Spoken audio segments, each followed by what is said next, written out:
Welcome to Rewatch and Rank. On this channel, we rewatch older TV shows, provide a summary and opinion on the episode before ranking each episode against each other.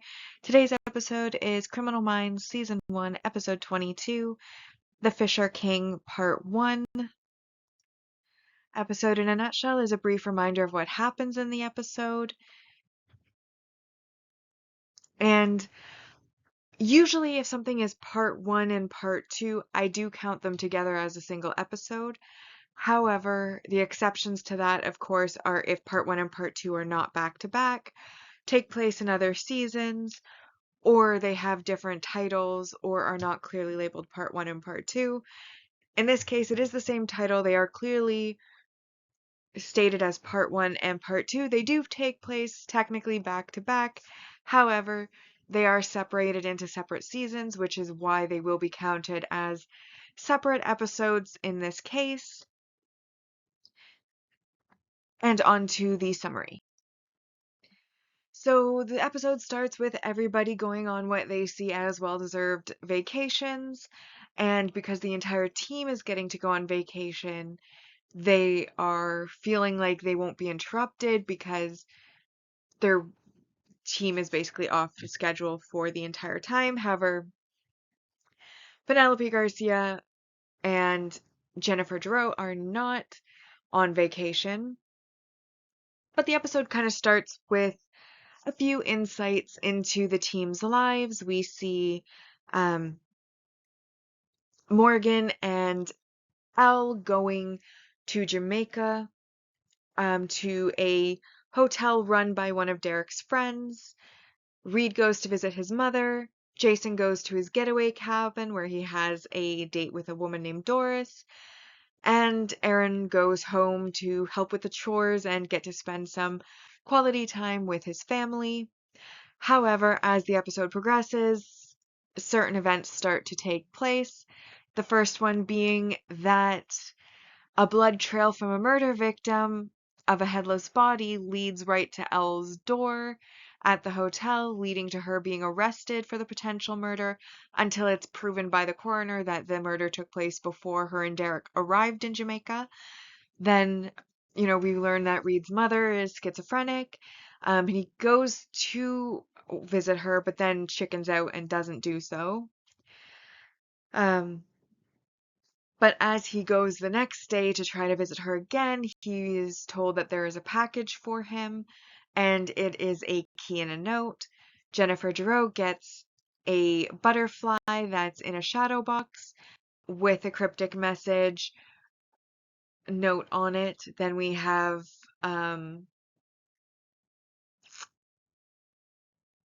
Jason gets a box with the head the body was missing, as well as a baseball card. Aaron gets a phone call, and then the next day, once all the team is regathered, he also gets a package that was delivered to his wife. Then there's also all of the clues pointing towards Frank Giles as the killer, only for them to find him impaled by a sword, which gives yet another message, which leads them to a box with yet more messages in it, including a DVD and a lock of hair. The DVD basically tells them that they are on a quest, that he is going to give them clues, and he hopes that they're able to find him and save the person that he had kidnapped for 2 years, Rebecca Bryant. And the only rule is that it had to stay inside the team because he's drawing this specific team into a specific game. Jason, however, is butthurt that he took away his sanctuary in the cabin, which was his getaway from it all place. And so he decides to break the rule and has Jennifer give a press conference with a description of the delivery man that went to Aaron's house and gave the package to Haley, which ultimately leaves Randall angry. So when Ella's sent home because she hasn't slept because of, being arrested and then immediately going to the FBI, she arrives home, goes to sleep, only to be woken up by Randall, accusing her of, or basically accusing the team of going outside the team, breaking the rule, and therefore punishment needs to be given, and we then hear a gunshot, which implies, of course, that Elle has now been injured, and that is the cliffhanger we leave this episode on.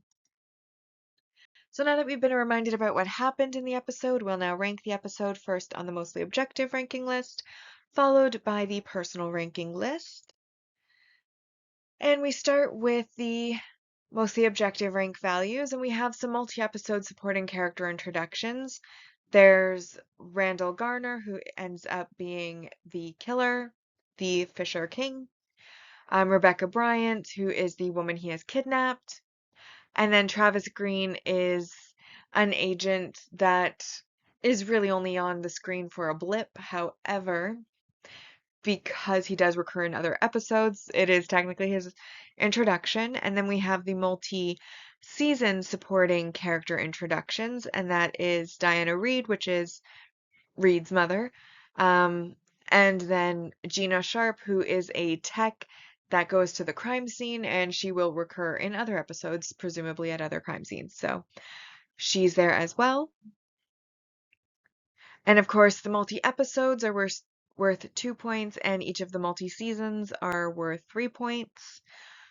We then have our multi-season main character developments. Obviously, all of the team members start their vacation, and we kind of learn more about them based on these vacations. For example, Reed, we learn about his mother, how she's schizophrenic and currently institutionalized. With Jason, he goes to his cabin. We see that he cooks, that he goes on a date. You know, Elle and Derek, they go on the typical travel vacation to tropical location, in this case, Jamaica. And then Aaron, of course, is just with his family, but we also learn, you know, how he and his wife were actually high school sweethearts, and he joined the drama club specifically because he saw her and knew she was the one he was going to marry, and so he joined the drama club too, and all this over whether or not they should throw out a hat.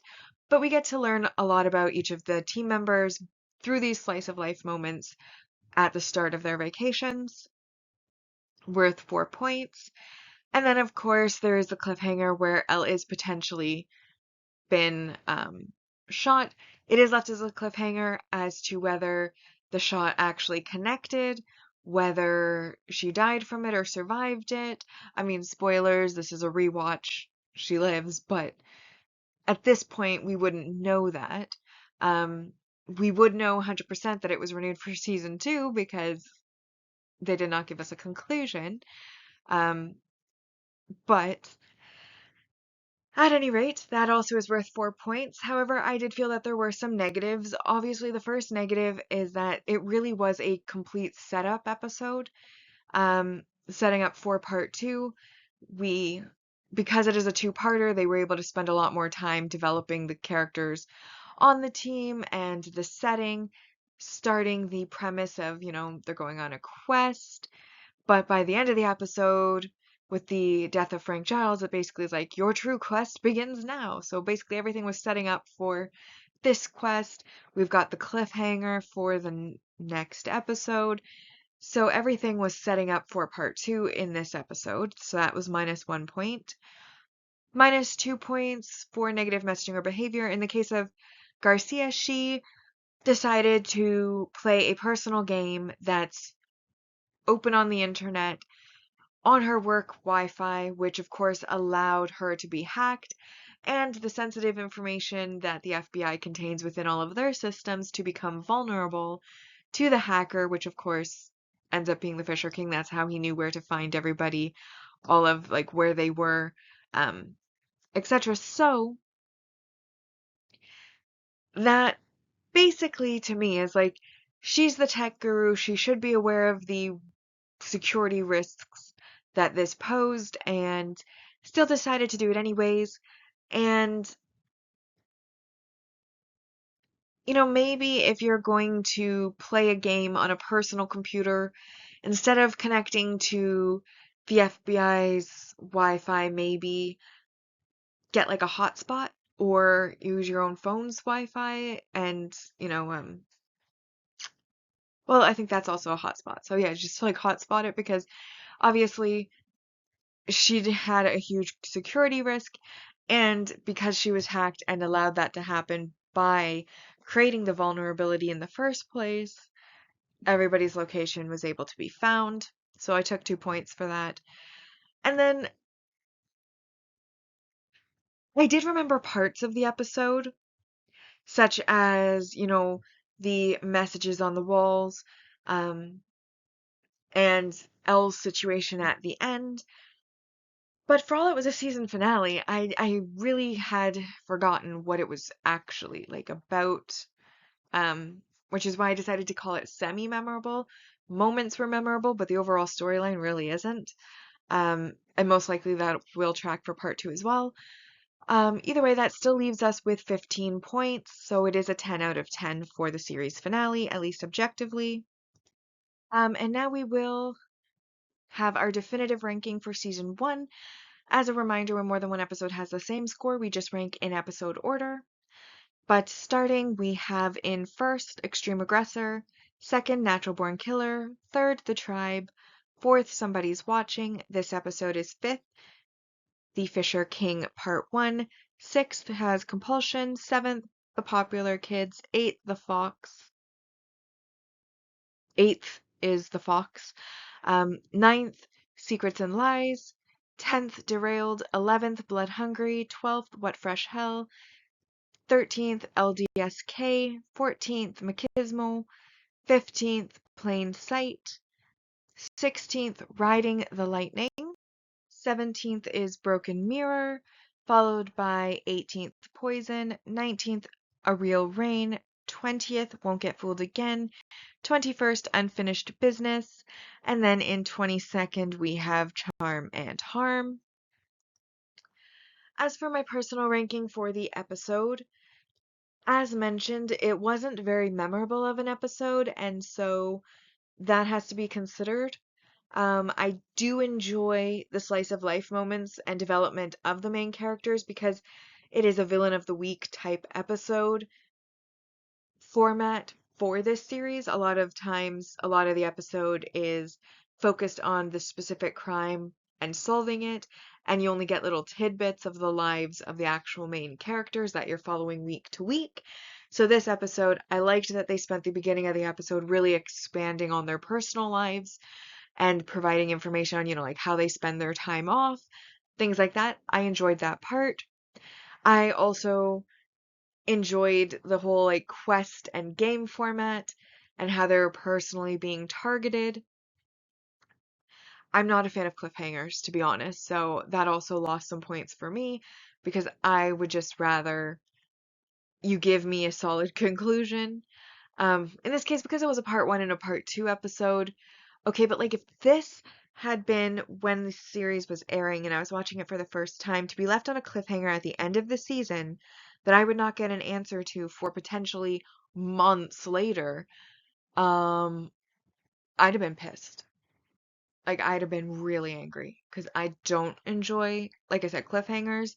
And if you're not giving me the answer to the cliffhanger like right away, I'm even more angry about it because I personally like to know what's going on. I don't care if the characters don't know what's going on, and I get to have that, like vicarious I know something you don't know feeling, because I know as the audience something that the main characters don't know. Like I have no problem with that, but I as the audience don't like to be, in the dark. I want to know. So, didn't enjoy that part. Um Also, to be fair, Gideon breaking the one rule just because he was butthurt when there was literally only one rule, I did not feel like that was good behavior, especially since they haven't really developed a profile at this point for the Fisher King. And so they don't really have that profile to give them a guideline on how he may react to the rule being broken. And here the end result ends up being that one of his teammates ends up being attacked. So, not great. But again, I liked the overall concept of the puzzles and the games and the like little sayings. I liked the direct challenge to the team personally, and I liked the slice of life moments at the start of the episode. And that is why I decided ultimately to give it an 8 out of 10 for this season finale. And that brings my personal ranking now for season 1, which is definitive, to in first, The Tribe, followed by second, Somebody's Watching, third, Derailed, fourth, Riding the Lightning.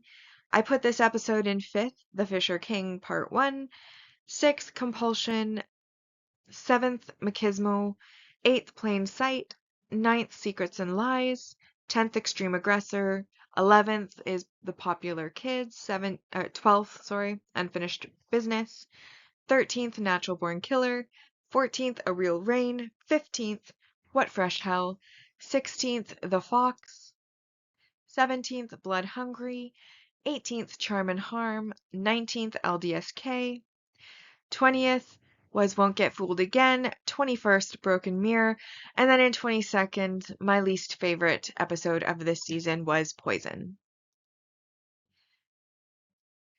That now brings us to the series ranking so far, and we finally have our final score for season 1. So season 1 on the mostly objective ranking scored 124 points out of a possible 220, which gave a final percentage of 56.36. Then on the personal side, season 1 came in at 110 out of a possible 220, which is exactly a 50% score. But with that, we have now rewatched and ranked Criminal Minds, Season 1, Episode 22, The Fisher King Part 1. Like and subscribe if you'd like to, and I'll see you in the next episode.